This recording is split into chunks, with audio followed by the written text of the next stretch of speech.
নমস্কার, good morning. সবাই কেমন আছেন? আশা করি সবাই খুব ভালো আছেন।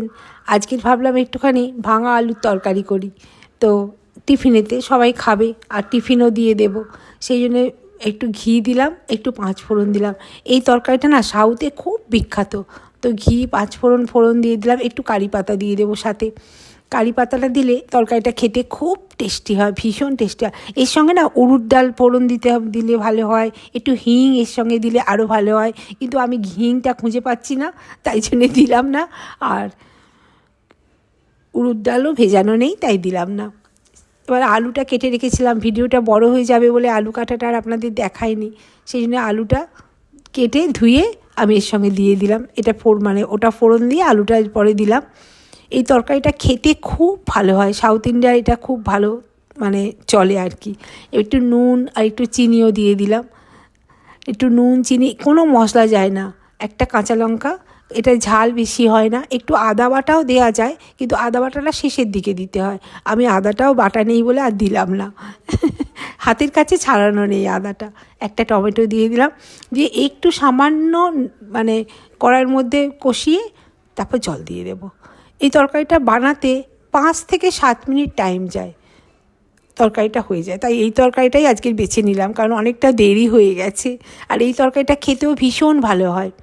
আর এর যে গন্ধটা বেরোয় না, স্মেল বেরোয় যেটা তরকারির হওয়ার পরে, সেটা একবারে অপূর্ব। আর সাউথের যে কোনো হোটেলে গেলে লুচির সাথে, বিশেষ করে পুরি সবজি চাইলে এই তরকারিটা, আর তার সঙ্গে লুচি দেয় বড় বড়, খেতেই ভীষণ সুন্দর হয়। তো খেয়েই আমি শিখে গেছি তরকারিটা বানানো। এটা ওই জন্য আমি বানাই, আর আমাদের বাড়ির সবাই খুব পছন্দ করে। বললাম তো, দেখুন 3টে সিটি ফেললাম, হয়ে গেল। একদম 3টে সিটি ফেললাম, তরকারিটা রেডি। তো বানাতে একদম ভীষণ কম টাইম যায়। এর সঙ্গে একটু ধনিয়া পাতা দিয়ে দেবো, একটু আদা বেটে, আর সেটা দিয়ে দিলেও গন্ধটা ভারী সুন্দর হয়। হিং ফোড়ন যায়, আদা বাটা দেয়, সেটা আর আমি দিলাম না। যাই হোক, একটু ধনিয়া পাতা দিয়ে দিলাম। এবার একটু ঘি দিয়ে দেবো, তাহলে স্মেলটা আরও সুন্দর থাকবে, একটু ঘি, টেস্টটাও ভালো হবে। তো একটু ঘিও দিয়ে দিলাম, ব্যাস হয়ে গেল, তরকারি রেডি। এবার টিফিন বক্সে ভরে দেবো। আর কালারটাও কি সুন্দর এসছে না! এই কালারটা, এই তরকারিতে হলুদ যায় না, হলুদ বা গুঁড়ো কোনো মশলা, জিরা ধনিয়া এসব যায় না। একদম সিম্পল, এটা ভীষণ সিম্পল। তবে হ্যাঁ, একটু ঘি তো যায়, সে আর তেমনি তেল দিইনি, ঘি দিয়েছি, সে আর কি করা যাবে। তো তরকারিটাকে একবার বানিয়ে খেয়ে দেখবেন বাড়িতে, অসাধারণ খেতে হয়, খুব টেস্টি খেতে হয়, ভীষণ সুন্দর খেতে হয় তরকারিটা। আমরা তো খুব খাই এই তরকারি। এই তরকারি দিয়ে আমরা রুটি খাই, লুচি খাই, পরোটা খাই, ব্যাস এটাই টিফিনে দিয়ে দিলাম। আজকে আর এর সঙ্গে রুটি দেব। লুচিও ভেজে দিতে পারতাম, কিন্তু আজকের অতটা টাইম নেই, জানেন, ভীষণ দেরি হয়ে গেছে সকালবেলা আজকে উঠতে, তাই জন্যে এই রুটির সাথেই ঘি মাখিয়ে দিচ্ছি।